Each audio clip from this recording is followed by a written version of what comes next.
বিশুদ্ধ ভাষাটা এত জরুরি যে আল্লাহ তাআলা তার প্রিয় হাবিবকে মায়ের বুকের দুধ থেকে বঞ্চিত রেখেছেন শুধু বিশুদ্ধ ভাষার জন্য।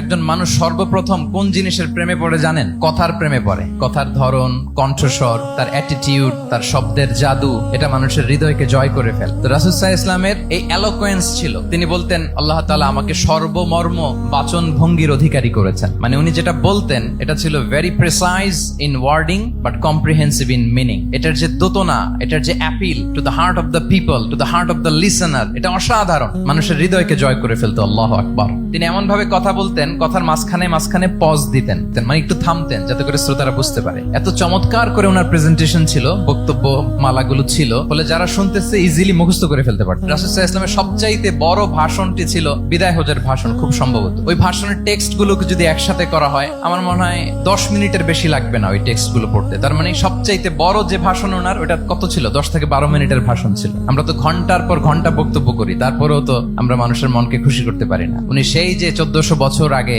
10 মিনিটের একটা ছোট্ট ভাষণ দিলেন, গোটা বিশ্ব আজও হাবুডুবু খায় ওই ভাষণের ভেতর, ঠিক কিনা বলেন? মাঝে মাঝে এমন আবেগ ঘন বক্তব্য উপস্থাপন করতেন, সাহাবারা অশ্রুসিক্ত হতো। আবার যুদ্ধের ময়দানে যখন কমান্ড করতেন, তখন তিনি রেগে যেতেন। উঁচু কণ্ঠে তিনি কথা বলতেন, মনে হচ্ছে একজন সেনাবাহিনীর কমান্ডার তার ব্যাটালিয়নকে কমান্ড করছেন। আল্লাহু আকবার।